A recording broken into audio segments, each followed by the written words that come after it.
अस्सलामुअलैकुम दोस्तों, तुसी वेख रहे हो पाक पंजाब टीवी ते मैं तुहाडा मेज़बान अब्दुल वाहिद। दोस्तों माशाल्लाह एक बड़ी सोहनी नीली दी बिल्कुल दरिया दे कंढे ते झोटी खड़ी दोस्तों लेके हाजिर होए हैं। उम्मीद करां तुहानू बड़ी पसंद आएगी दोस्तों। पहला सुबह सुई माशाल्लाह बड़ी सोहनी दोस्तों, पीछे कट्टा है दोस्तों माशाल्लाह, बुरा कट्टा इंदे ते काली स्याह दोस्तों, काले स्याह अखां सोहने सिंह दोस्तों। पहला सुबह सुई बड़ी सोहनी दोस्तों नीली दी झोटी दोस्तों। देखो आप तुम तसलियां कराने दियां हवाने दियां भी दोस्तों। अजे राती सुई ना राती सुई देखो दोस्तों, कट्टे नाल है नाड़वाई थी राती सुई बोला सुबह दोस्तों, बोला ने कट लिया अज ही कढ़िया सुबह सुबह दोपहर हो गई तेरा बोला 6 गड्डियां पक्कियां टाइम दियां हैं कट्टे नु प्यारा है ते बाकी 6 देखो दोस्तों ने होनी चाहिए ते बोला ने कट लिया ते माशाल्लाह लटवा रंगे सोहने थान लई खड़ी है झोटी चुंगी माशाल्लाह दोस्तों, बरीक चमड़ी दी है। हमारे थोड़ा आ जाता पाओ ना खाइए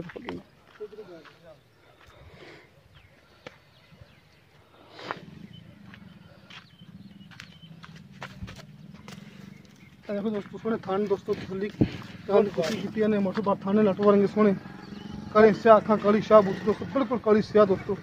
सिर्फ पुछन माड़ी सफेद है, पीछे बुरा कट्टा इंदे।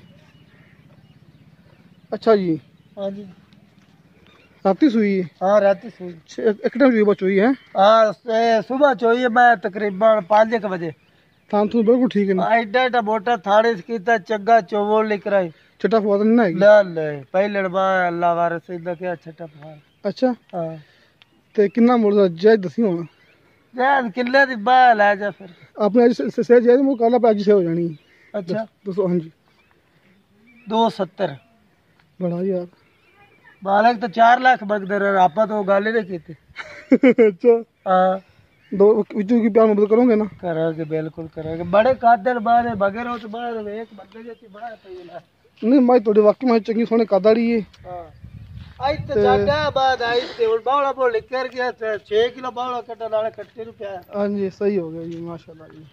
ये घेर वाला बात से रखो दुल्ली कोड़े बाहर कोई नहीं चरण फिरन वाली बाहर दोस्तों 2,70,000 रुपए का मुल्क किया जिंदे विचों ਆਪਾਂ प्यार मोहब्बत करवा लांगे दोस्तों। दोस्तों तुहानू साडी वीडियो पसंद हो साडी वीडियो लाइक ते शेयर जरूर करो तो अपने बेहतरीन जे कमेंट्स लेके भेजो। तो दोस्तों इंशाल्लाह ताला मिलांगे अगली वीडियो ते। खुदा हाफिज़।